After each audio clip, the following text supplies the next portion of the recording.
Gear grab has arrived. I'm going to straighten it for him before we take it in. This is Bag Puss, which beats our cats up, but it looks hungry, so I'm feeding him. Yeah, my mate's grabs turned up. These are bent. We're going to straighten them, but he doesn't need them because he uses them ones. And there's a bit of a buckle to the front, so we'll just get the hydraulic press in there off that beam, and we'll see if we can straighten it and put them tines on, because them three are missing down there. Keep having trouble with them right hand lights anyway. Sam's just put a new plug on the front now, trying to work out what's going on. Don't know whether it might be the light unit. It's obviously a fault on this right hand side, because that middle beacon strobe's driven off this side as well, and that's not working. And the side lights are on now, but the side lights this side aren't working either. Have we found the problem there? Looks like it's been chewed. Yeah, that's damaged there, I think only does this light, so we're going to have to get this right hand side working and then see. We think the plug's wired correctly on the tractor, on here, but we're just going to check it with one of the other trailers, check the colours inside. We've wired it as it says on the internet.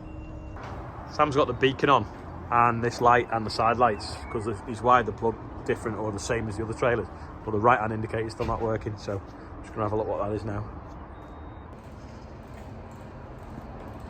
Rob's managed to get it a bit straighter with that press, but because it's got stretched ever so slightly, the steel, it kind of won't ever sit as good as it was new without cutting it and redoing it. He's going to weld these cracks up now.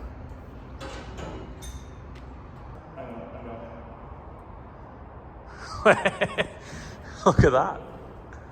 You just can't find the remote though to change the modes. It's good that, isn't it? UTV lights again. This tank now is completely empty, so I'm going to go onto that tank, but then that means I've now got to fill that one up at the cost of about 12,500, which is not a nice Friday morning feeling. His little face. Can you make it just flash orange? Oh.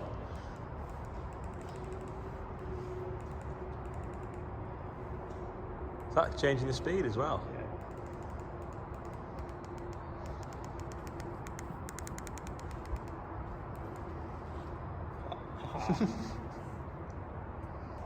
There we go.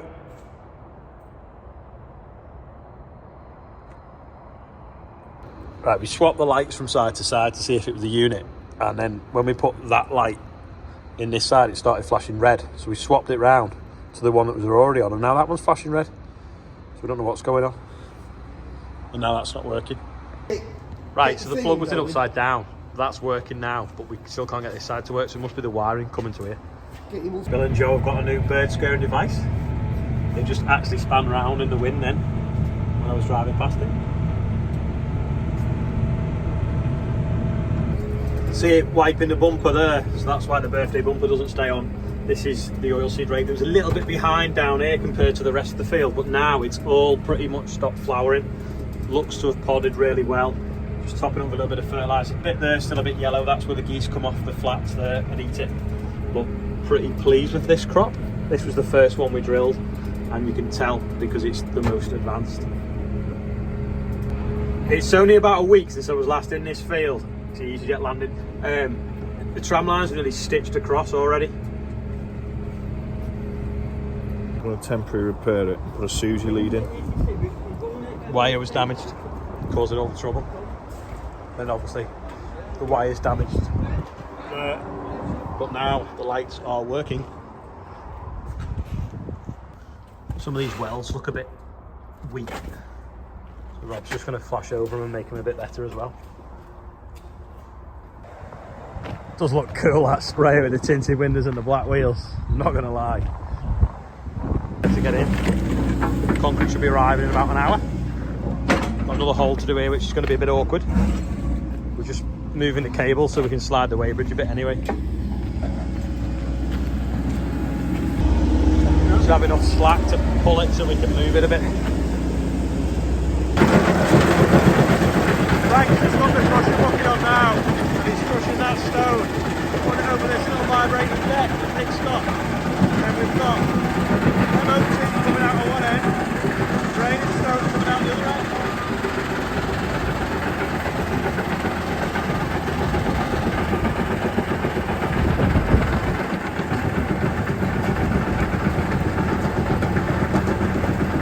Like them bits of concrete that cuts out the yard now will come out like that, and then the other end comes out like that.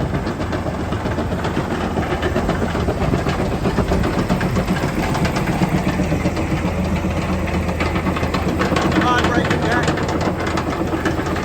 Put it off a little end over there. Just passing Morris Caulfield, so I thought I'd call in and see what they've got going on in the yard. And they've cut a bit like our one. Forward reach though, is it? The other one's forward reach. On the job.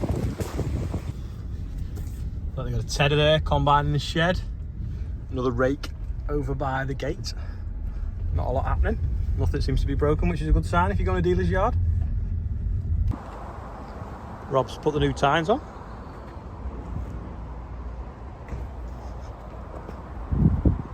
Just looking for something in the workshop now, and I've just found this. Anyone guess what it is? And what tractors? Used to get one with them in the toolbox. Just gonna see if we can straighten that tine a little bit. That strap's only a ton, so it won't snap it. It'll snap the strap first. Clever that, isn't it? Like a big corkscrew. Yeah. With a These are lost. yeah, it's got sand on one hopper, water in another hopper, cement somewhere.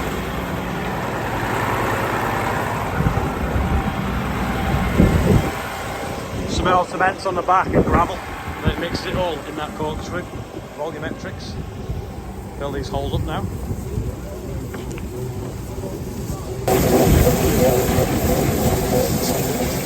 Richard's floated the tops of them now, so they look quite good.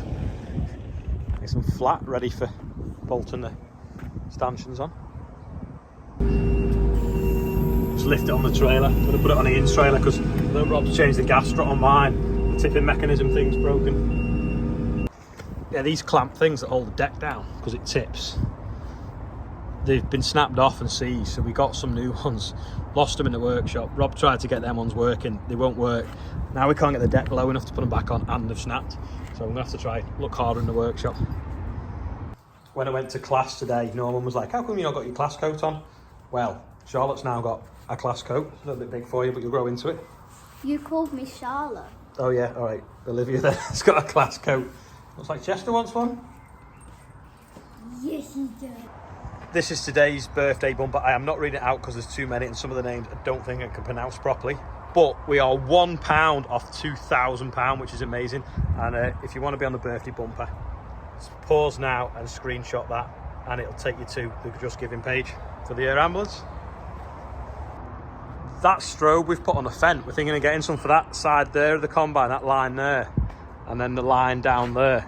So when it's going down the road, you can see the full width of it. So hopefully we'll be able to fit them on and wire them to the beacon so they come on when you're going down the road. That's like flexible strippy one that we put on the top of the fence this morning. The most asked question I get, actually no it's not, it's the second most asked. The most asked question is, which boots do I wear? Well, the Caterpillar boots, and I normally get them off Amazon because then they arrive in the post because I don't have time to go shopping. So if you want to know what they are, I'll put a link below this video. But the other question that I get asked a lot is, what app do I use for the weather? So I use an app called Weather Pro. It looks like this on Apple or iTunes. You can pay $6.99 or $7.99 to subscribe for a year, and then you get a 14-day forecast, and you get the percentage chance of rain as well, which is really handy, and you can see the satellite pictures. So I've used that for, I don't know, for about 7 or 8 years now, and I find it pretty accurate. So that's what I use the most. Just stood by the combine that arrived. Well, that bit arrived last February and this bit arrived last June. Guess how much that's gone up by since I ordered it. So I ordered it, obviously it arrived in 2021, but it was ordered in November 2020. Well, today's quiz question is, how much has it gone up by? Anyway, have a guess. Oh yeah, the quiz question yesterday as well, not yesterday, the day before, was what engine is in that case. the crop master. Well, it's a Nissan engine out of, I think, a Nissan X-Trail. That's why it sounded quite meaty. It was quite high horsepower engine for that size of tractor. That's why it flew around. But yeah, have a guess what you think the combine's gone up by. I was 75% today because I'm so tired, but when I found out how much the combine's gone up by and realised how well I bought it, it perked me up to about 85. So also, how are you feeling? Anyway, that is probably all we've got time for today. Don't forget, if you've not watched The Real Country File, watch it. It's the new episode will be out on Sunday. I've got some running around to do tomorrow, and today it was obviously too windy to spray any corn. I got the last of the liquid on the oilseed rape, but I've got some corn to spray and I've got some liquid to put on that as well. Don't want to do that when it's too hot, and I don't want to do that when it's too windy, but we'll see what the weather brings tomorrow. Anyway, thanks for watching. I'll see you all then.